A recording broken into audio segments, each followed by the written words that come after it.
E Dudu será mesmo o reforço do Galo? O vídeo de hoje do canal da Nicola te conta detalhes do acordo financeiro entre o Atlético Mineiro e o ex-atacante do Cruzeiro. Preciso falar também sobre Evangelos Marinax, prestes a anunciar parceria com o São Paulo. Ele está mesmo de saída do Nottingham Forest. Para completar, falo sobre o Palmeiras, que fez nos últimos dias 3 ofertas diferentes por um lateral esquerdo da Série A do Brasileiro. Já Roberto Firmino brilhou em sua provável partida de despedida no Al-Ahly, que se tornou campeão da Champions Asiática.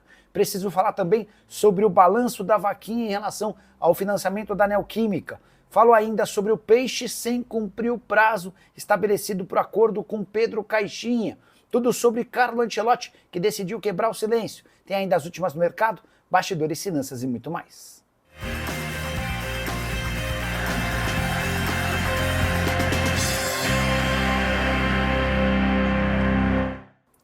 Fala aí pessoal, sou Jorge Nicola, bem-vindos a mais um vídeo do canal, sempre bom ter vocês por aqui. Sem perder tempo, pedir para deixar like, se inscrever no canal e ativar as notificações. Bora começar o vídeo com aquele tradicional giro de notícias e a primeira informação é da minha portuguesa, que garantiu, ou melhor, desmentiu a informação divulgada nesse sábado pelo jornalista Lauro Jardim. De acordo com a apuração do Lauro, que pertence ao Globo, Português ainda deve dinheiro aos responsáveis pelo Pacaembu, tudo por conta da cessão de 6 partidas durante o Campeonato Paulista e Copa do Brasil. A Lusa alega que há cobranças indevidas sendo feitas pelo pessoal da Alegra, responsável pela administração do estádio. Já Harry Kane é muito azarado. Centroavante inglês que nunca foi campeão, ao que parecia, venceria sua primeira taça nesse sábado. Ele estava fora do jogo do Bayern de Munique, que perdia por 2-0 para o Leipzig. Até que o Bayern de Munique fez 3-2 e faltando 3 minutos para acabar o jogo, o Harry Kane sai da arquibancada e vai para o campo para festejar o título ao lado dos demais companheiros. Mas, praticamente no último lance da partida, o Leipzig empata e o 3-3 impede a comemoração do título. Muita gente tirando o sarro do Harry Kane e afirmando que a conquista só não veio nesse sábado porque ele foi para o campo antes do jogo acabar. De qualquer forma, a tendência é que o Bayern de Munique, se não for campeão nesse domingo com o tropeço do Leverkusen, se sagre campeão com o Harry Kane em campo no próximo final de semana, campeonato alemão muito perto de virar do Bayern de Munique. Bora falar também sobre Jorge Jesus, que deu sua primeira entrevista depois de ser demitido pelo Al Hilal. O técnico português disse o seguinte, abre aspas, foram 2 anos de entrega total, conquistas históricas e um orgulho imenso por liderar um grupo extraordinário. Grande pergunta é, quem será o substituto de Jorge Jesus? Carlo Ancelotti foi um dos nomes especulados. Ramon Dias, ex-comandante do Corinthians, também apareceu na imprensa saudita. Especulação de que o Ramon Dias e seu filho Emiliano podem voltar à Arábia Saudita, eles já estiveram à frente do próprio Al Hilal, sendo bicampeões nacionais, títulos de 2017 e 2022. Bora falar agora sobre o Santos, que não cumpriu o prazo estabelecido no acordo com Pedro Caixinha. 5 Caixinha foi demitido, em 14 de abril ficou combinado que o Santos teria 10 dias úteis para fazer a quitação de 15 milhões de reais. Não houve pagamento nesse prazo e o Santos teve mais um prazo concedido pelo técnico português e seus 4 auxiliares. O prazo se encerrava nessa sexta-feira, não houve pagamento e a partir desse sábado, Caixinha e seus respectivos auxiliares já entraram com um processo na FIFA, que vai demandar algumas semanas, talvez meses, até que o Santos seja condenado. Peixe provavelmente vai recorrer dessa decisão para a Corte Arbitral do Esporte, que vai garantir ao Santos a possibilidade de começar a pagar em mais de um ano. Só que, toda vez que você recorre, certamente esse valor vai sendo aumentado com juros e outras correções. Mais um enorme problema financeiro de um Santos que passa por muitos problemas em relação ao fluxo de caixa. Só para completar, é natural que em caso de inadimplência depois da decisão da Corte Arbitral do Esporte, o Santos seja punido com a proibição de inscrição de atletas ou até com punições mais pesadas, como, por exemplo, a perda de pontos. Bora falar agora sobre o balanço da vaquinha da Neoquímica Arena, o estádio corintiano. Não sei se você sabe, mas a gente entrou no último mês da campanha, são 6 meses. Nos 5 primeiros meses, os membros, os corintianos que participaram, foram capazes de arrecadar 40 milhões e 100 mil reais. Bem abaixo dos 700 milhões de reais previstos, valor que equivale a mais ou menos 6%. Mas pessoal da Gaviões da Fiel, responsável pela organização da vaquinha virtual, enaltece a maior arrecadação já feita por torcedores de um clube de futebol no Brasil em todos os tempos. Com esses 40 milhões e 100 mil reais que foram doados, o Corinthians já fez uma série de pagamentos em relação ao financiamento do estádio e calcula uma economia, somente com juros, de 7 milhões de reais por ano. A dívida atualizada do Corinthians para com a Caixa Econômica pelo financiamento do estádio é de 647 milhões de reais, eram 689 milhões antes do início da campanha. E você, o que pensa sobre os números? Você está com a galera que acha os 40 milhões de reais bastante legais ou entende esse número bastante baixo diante da expectativa de 700 milhões de reais? Use o espaço para comentário e registre a sua opinião. Quero falar agora sobre Roberto Firmino, que brilhou nesse sábado. O atacante excluído do Al-Ahly, da lista de inscritos no Campeonato Saudita, deu resposta em campo, arrebentando na partida mais importante da história do Al-Ahly, a final da Champions Asiática, a vitória por 2-0 contra o Kawasaki Frontale do Japão. E o Firmino marcou, ou melhor, deu 2 assistências para os gols do brasileiro Galeno e Kessie, perdão. Com a vitória por 2-0, o Al-Ahly se sagrou campeão da Champions Asiática. Ele nunca havia conquistado esse título. Também assegurou vaga no Super Mundial de Clubes de 2029. É o primeiro garantido no torneio.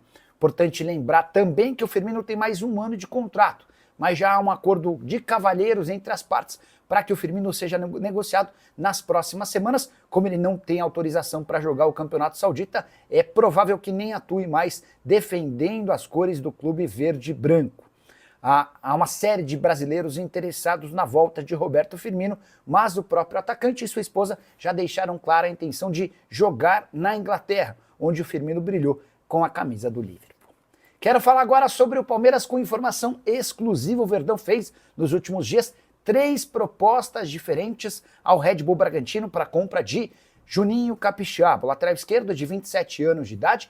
É um velho desejo alviverde. Em janeiro, o Palmeiras chegou a negociar com o Red Bull Bragantino uma troca pelo Vanderlan. Na oportunidade, foi o Palmeiras quem desistiu do acordo, porque entendia que a contratação do Mauro Júnior, em fim de contrato no PSV, garantiria um maior retorno e um futuro maior. Acontece que o Mauro Júnior acabou renovando o contrato no PSV e o Palmeiras recentemente reabriu conversas com o Red Bull Bragantino. Primeira proposta de 4 milhões de euros recusada. Segunda proposta de 7 milhões de euros recusada. O Palmeiras apareceu na semana passada com a última oferta. 8 milhões de euros para transferência imediata do Juninho Capixaba.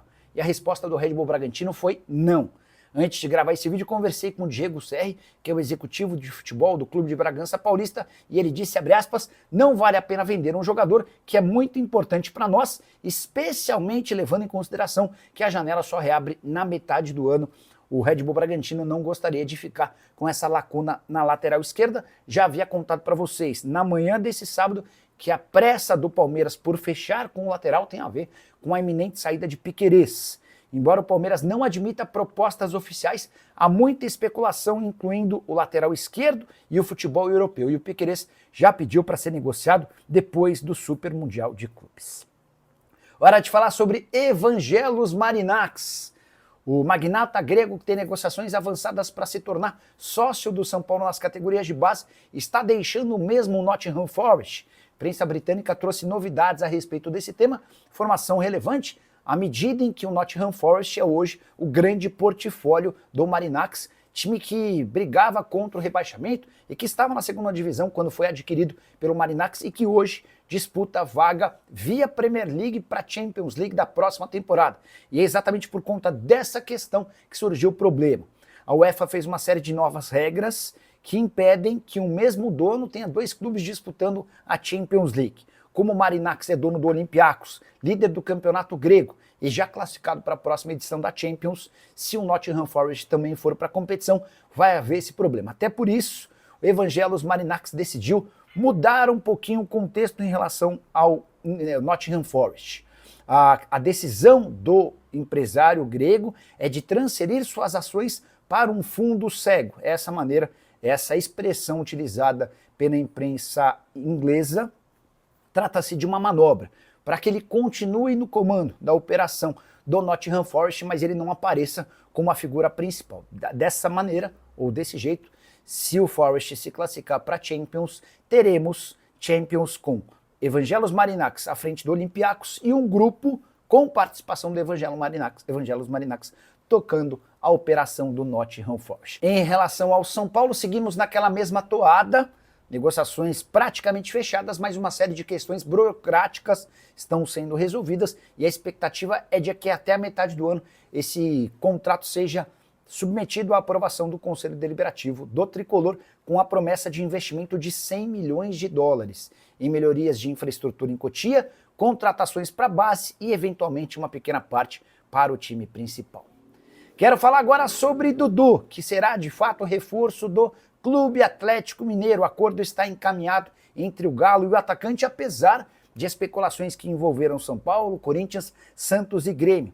Assim que rescindiu o contrato com o Cruzeiro, na sexta-feira o Dudu já tinha uma conversa avançada com o Galo, que fez questão de, nesse sábado, aprofundar no tema, e as cifras combinadas entre as partes são as seguintes.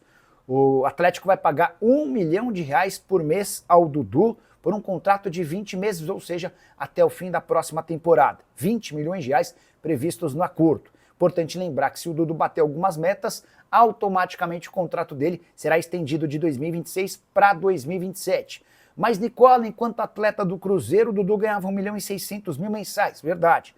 Essa perda de 600 mil será reposta pelo próprio Cruzeiro. Cheguei a contar para vocês no vídeo da manhã desse sábado de que a Raposa, na indenização acertada com o Dudu, vai bancar cerca de 16 a 20 milhões de reais ao atleta. Curiosidade, vem aí, o Dudu pode ganhar a mesma coisa no Galo, defendendo o Atlético pelos próximos 2 anos, que vai ganhar do Cruzeiro, depois de uma passagem para lá de curta na cidade, na Toca da Raposa. Só para completar, destacar a pressão e protestos de torcedores de uma organizada do Galo na manhã desse sábado, na porta da Arena MRV, ou investe ou vende. Essa foi uma das frases cantadas por torcedores. Outra frase foi: a hora é agora, vamos pressionar a diretoria para que invistam para poder salvar o ano. O time precisa de reforços, chega de enganação. Galo que vem de apenas 2 vitórias nos últimos 10 jogos, são 6 pontos conquistados no Campeonato Brasileiro e o time está no Z4. Para fechar o vídeo, preciso destacar as primeiras declarações de Carlo Ancelotti, depois de mais uma especulação envolvendo a seleção brasileira.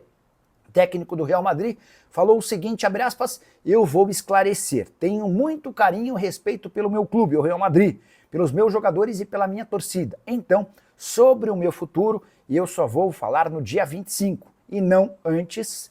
Dia 25 é a data da última rodada do Campeonato Espanhol, quando o Real Madrid recebe a Real Sociedad. Os próximos 5 jogos do Real Madrid contra o Celta em casa, contra o Barcelona fora, o Mallorca em casa, o Sevilla fora e a Real Sociedad em casa. A diferença do Real Madrid para o Barcelona, nesse momento, é de 7 pontos. Estou até dando uma conferida aqui. Sim, o Barcelona segue vencendo o Valladolid de virada. 7 pontos de desvantagem com um jogo a menos. O Real Madrid precisa vencer o Celta nesse domingo para diminuir a vantagem para 4 pontos, precisa ganhar do Barcelona em Barcelona para ver a vantagem diminuir para 1 ponto e vai tentar, nas últimas 3 rodadas do Campeonato Espanhol, reverter algo que parece improvável.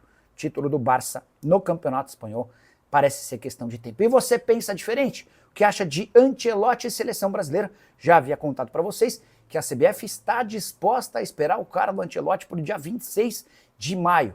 Ele se despediria do Real Madrid no dia 25 e se apresentaria no dia 26 para fazer a primeira convocação e também ser apresentado como reforço da seleção brasileira. Usa o espaço para comentário, deixa a sua opinião, só não esquece de deixar like, se inscrever no canal, a gente se encontra mais tarde. Tchau!